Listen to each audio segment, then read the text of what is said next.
sometimes we think we don't know what to do. We don't know what we want, but we know. I'm Sienna. And I'm Toast. We're partners in love, life, and music, and we've been together since 2001. With each episode of this podcast, our goal is to help our fellow LGBT community members lift their lives to the next level. Hey. Hey, Hi, we everyone. know. You Hi. know. Do we? Come on, you guys. You guys know. We know. Come on. Do we know? Come on. Come on, you. Is that pigeon? Yes. It's not standard American English. It's No, but pidgin I mean- English No, from but I mean, Hawaii. like, I don't remember growing up with that. You don't? No. Okay. Maybe that's Hiloise. Yeah, maybe it's from Hilo. I think it was made famous by famous. Bulaia. He was on the Hawaii TV stations. I don't even know what. I don't know he who had that some is, kind of Toast. Yeah, you had moved away from Hawaii just before he started becoming popular. He was a comedian in Hawaii, and he talks super pidgin, like super pidgin. And one of his things was like, "Come on, come on." This is on the radio? No, this was on TV. Oh, TV. Yeah. But what show was it? Like a comedy, like a half-hour comedy show? I think it was on some kind of cable access where, anybody can make a TV show. And I think that was it.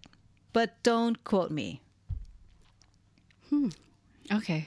Okay. I can't even see him. Like, I don't even know what he looks That's like. All right. not a big deal. But, so before It's a big deal for him. so you never heard of that until I started saying it? Yeah, to that's you? why I thought you were just... Oh, like, really? I thought you How made it up. funny. No.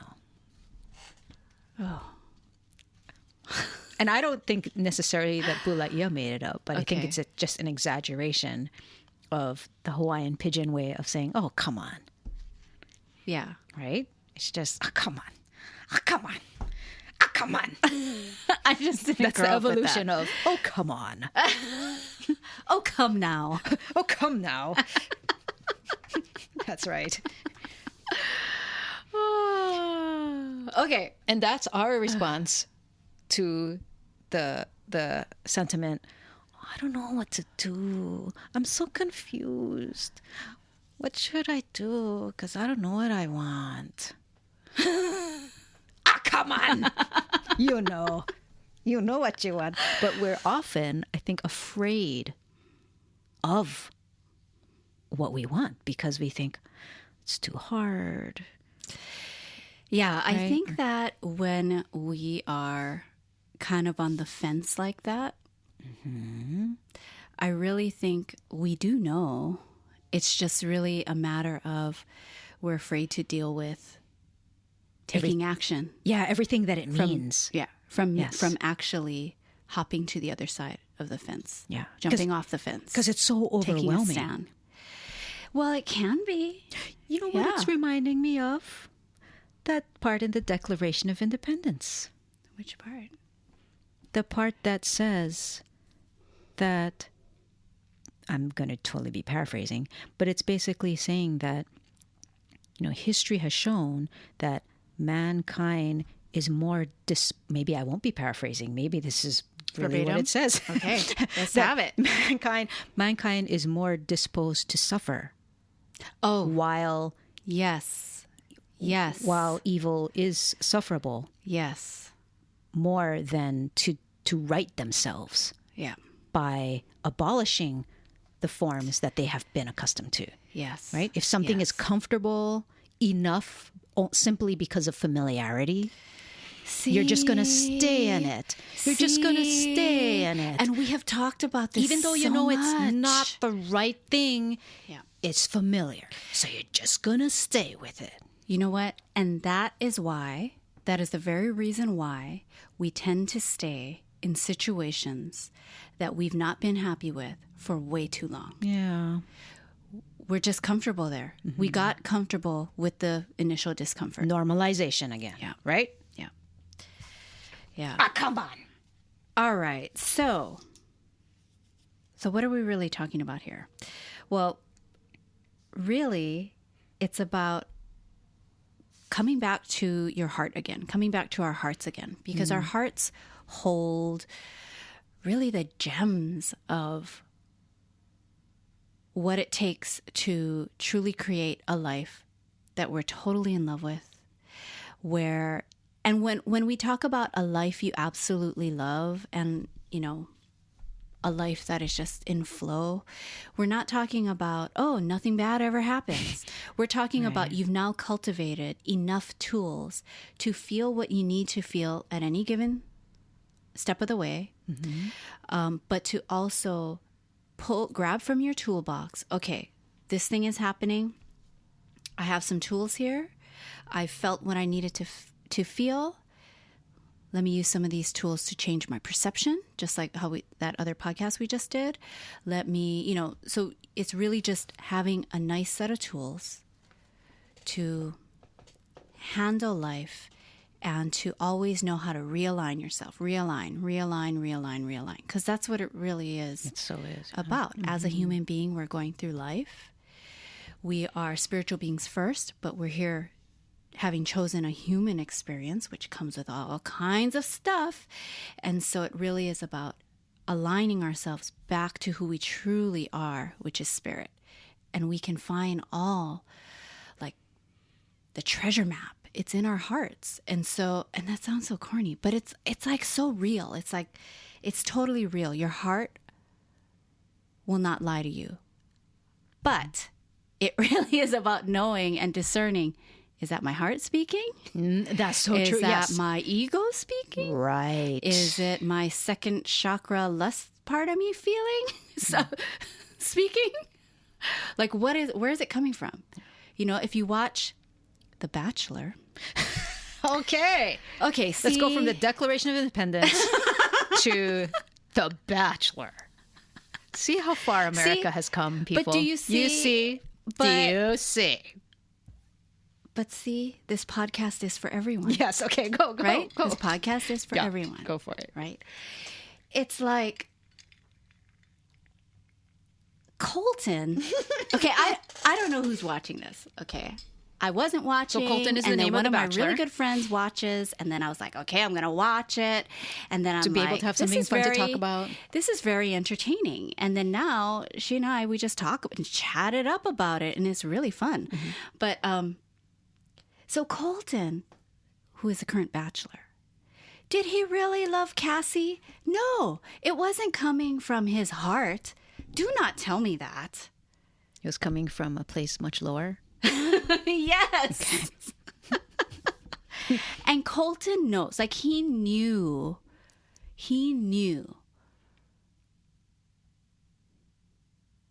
that she wasn't the right one for him. So okay, using this example. Wait, hold on. Okay. I have to give myself a little disclaimer here. And then we got to move off this because I wasn't planning to talk about Colton. The day we're recording this is before we've seen the finale. Okay. So who knows, they may get together. Okay. Okay. Okay. I mean, she's off the show. I Okay. just got to say All right right. now. But who knows how this is going to end. Okay. Okay. All right. But it's Noted. Registered. But Right. it's like you have to Disclaimer, know, is this my noted. heart?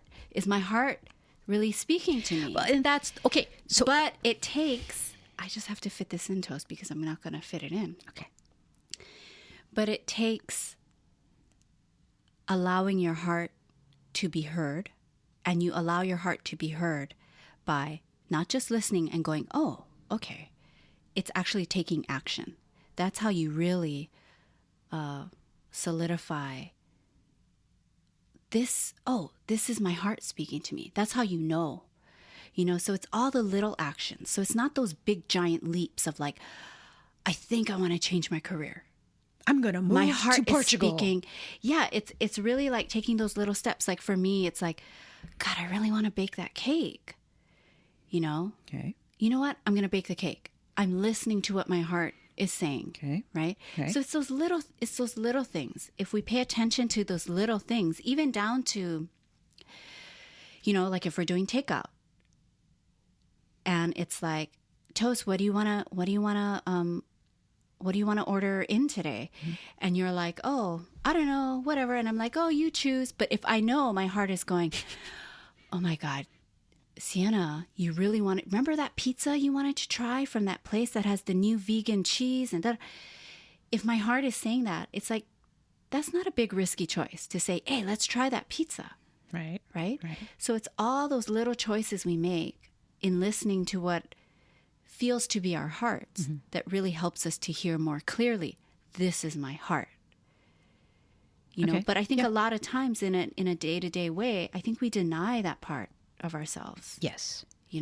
Okay, So now, let me make please. sure I understand what you're saying. Mm-hmm. I think what you're saying is that hearing your heart and understanding your heart is a skill that really needs to be developed. If you're not used to.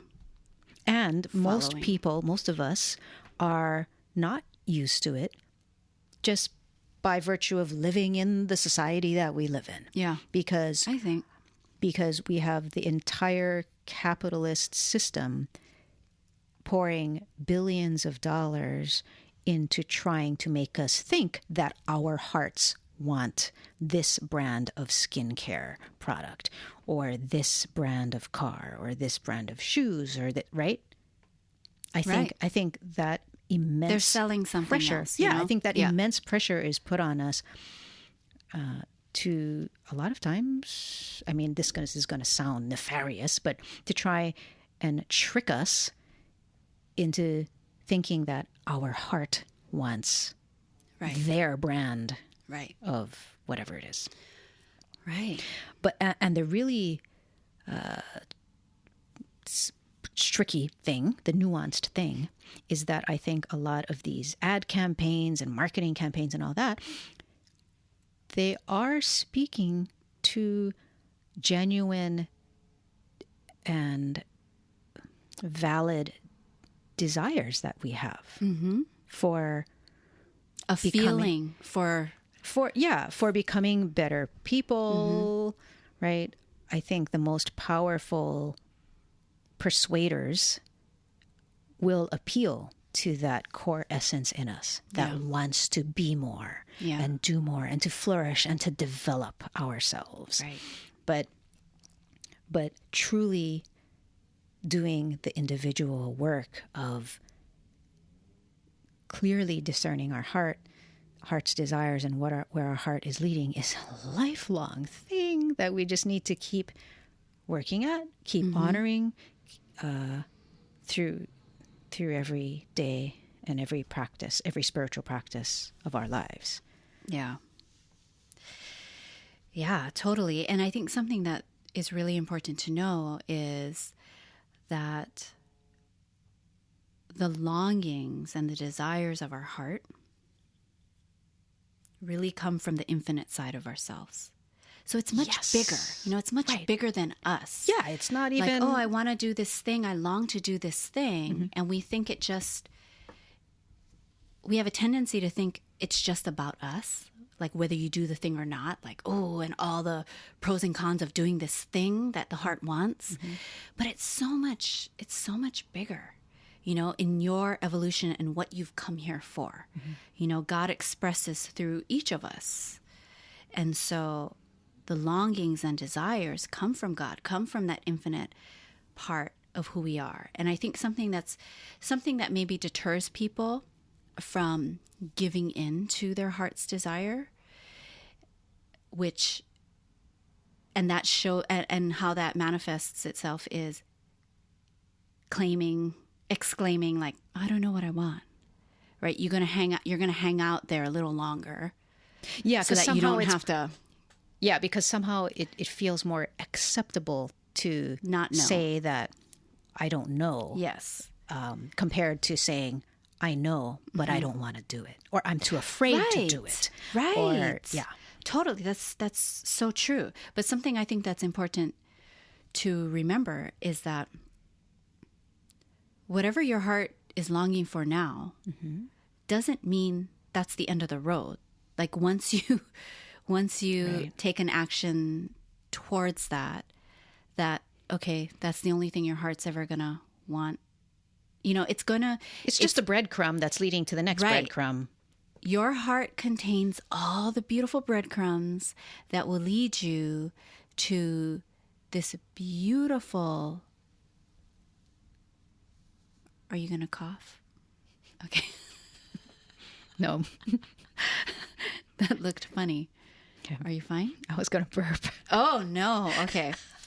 All right. Oh, gosh. But anyways, yeah. So your heart has all the breadcrumbs that will lead you, if you follow them, right?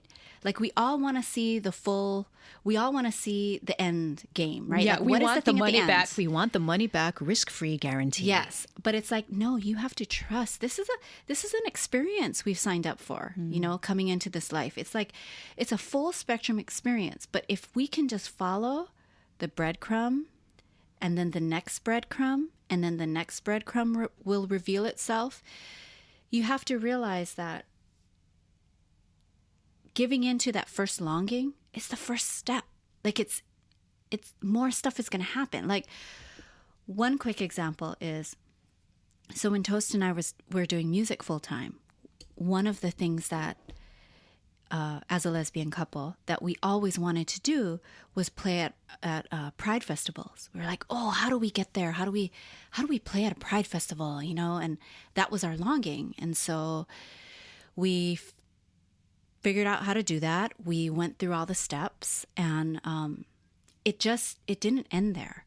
You know, from one Pride festival that led to being asked every year for that Pride festival. That then led to being able to play Pride festivals in other cities. But it didn't even stop there. Like then the next thing came where it was like, oh, we saw a woman who is I guess she's in California. She's one of the top women music producer of events. Event producers. And we saw her booth at one of the Pride festivals, and we were like, oh, should we go there? And we were scared. We were like, do we want to do that? Or I don't know, what would we do? Like we started getting in our head about it, but we knew like something was really drawing us there. And it was kind of like maybe the next breadcrumb. We had several Pride festivals under our belt. So we just went up there and we had our business card, and she wasn't at the booth, but her partner was, and we were talking, and they hadn't heard our music and whatnot. And so we took that next step, and we were just like, okay. And then we went back and we played another set. And then just a few days later, the owner of that company called us and said, oh my gosh, sorry, I missed you. Thanks for stopping by the booth. And what was so amazing is that this initial longing of just wanting to play a Pride festival had a life of its own, and it just kept growing. And it turned out, and it's still growing now to this day. There's other things happening, but this woman was putting on an event, a televised event for, at the time, MTV Logo, which was the gay network for MTV. And it was a concert at the Ford Amphitheater, and everything was set for it. But she fit us into the billing. She, and we had, I remember it came up so quickly, right? It was like so fast. And we did it. We did it. And we participated in this wonderful event. And so, you know, we just wanted to play Pride festivals, and we got to partake in this amazing event. And what was neat is that one of the artists on the billing, Toast actually had heard of them way back when she was in radio. And I guess you were a fan of their work, right? Yeah, I really liked their music. I was like, hey, yeah. Mm-hmm. And it was so cool. It's like a full circle moment for you in a way, because it was like, now we're on the billing. You're on the billing of these musicians that you had admired. Yeah. So it's just amazing how you follow. It's just, you don't know. And it's kind of exciting.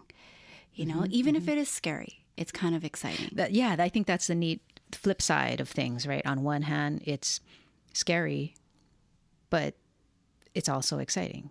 I mean, if everything is known, then it'd just be boring. It's so boring, you guys. Don't be boring. Oh. Yeah. And it's just I get it, though. breadcrumb to breadcrumb to breadcrumb. And all breadcrumbs are created equal. Yes. Right? It's all along the way. Yeah. Yeah. Okay.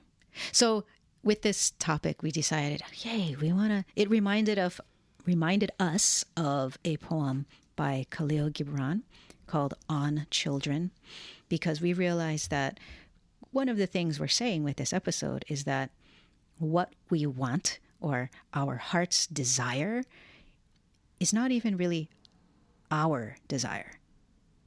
It's kind of like children. It's like you have children, but they're not your children. Mm-hmm. So I'm just going to read the first part of this poem because I think it applies to the concept of our heart's desire. Your children are not your children. They are the sons and daughters of life's longing for itself. They come through you, but not from you. And though they are with you, yet they belong not to you. You may give them your love, but not your thoughts, for they have their own thoughts. You may house their bodies, but not their souls, for their souls dwell in the house of tomorrow, which you cannot visit, not even in your dreams.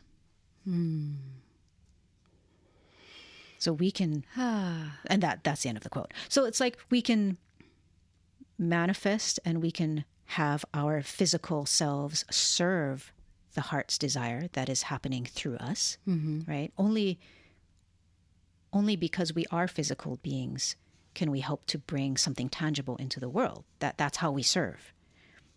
But the desires and the dreams themselves, when you really think about it, it's not something that you thought of. Right. And you didn't think, I need a dream. Let me see what dream can I have? It's more similar to you're just observing what desires are already there. Mm-hmm. They just somehow are coming through you. Yeah. That's life's longing for itself. So true. Okay. Life is just so interesting, isn't it? I know. What is happening? My God. Okay. I know. I know. Okay. Okay, you know what? We're just tripping out. What? You know what? What? This is why we don't even need to smoke pot or anything. We just automatically just trip out on life. Because I think so much of the times we're choosing from our ego, our headspace, our intellect. We're choosing what we think. We're trying to predict, and instead of choosing from our heart, we're kind of choosing. I think another fear we have is we're afraid we can't have what's really in our hearts, right? And so we think, okay, well, what can I have then? And then we settle for that, and we end up choosing that, and then all kinds of things ensue because we're choosing something that's not aligned completely with our heart. So we got to stop that. But start with the small stuff. Go bake that cake. Doesn't mean you're going to be a baker, right? Or you need to be a baker. But we're learning You're just how listening to listen to your our heart. Right. Yeah. What do you really want at the restaurant? Order that. You want to take a bubble bath tonight? Take it.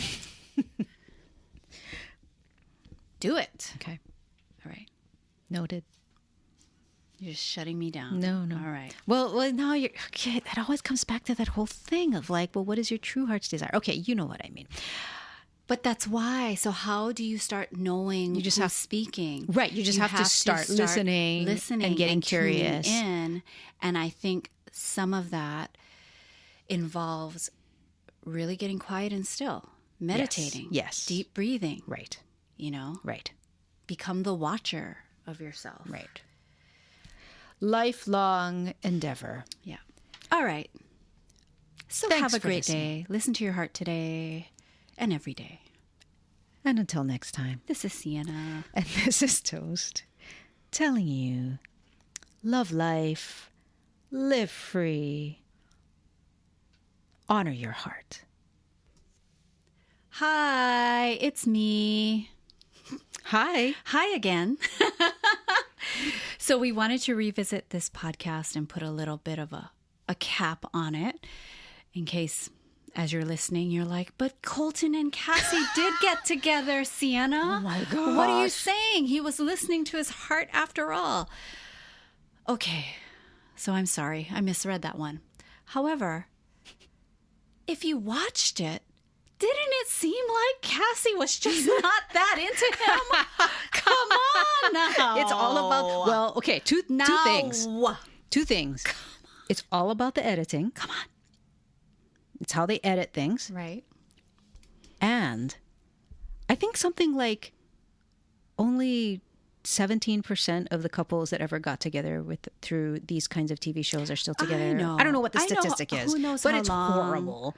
Who knows how long they're going to stay together. But I guess I just wanted to acknowledge that something there is mutual. And I swear I did not pick that one up, and he was so like, I guess he did listen to his real heart after all, and his action was jumping the fence. Okay. People who watch it will know what I'm talking about. But I swear, I thought Cassie was like, on that last date, was like, get me the hell out of here. I just want to go home. I really thought it wasn't mutual. So I just had to say that. So let's see how long they stay together. I mean, I'm not wishing them, like that hope that they break up. If they stay together, I'm very happy for them. Because Colton, he was a virgin. He wanted to be, he was waiting. Oh my God. No, he was. That was a big drama about him. Like he wanted to, he waited so long that he really wanted to just make sure that the person who did it with first was someone who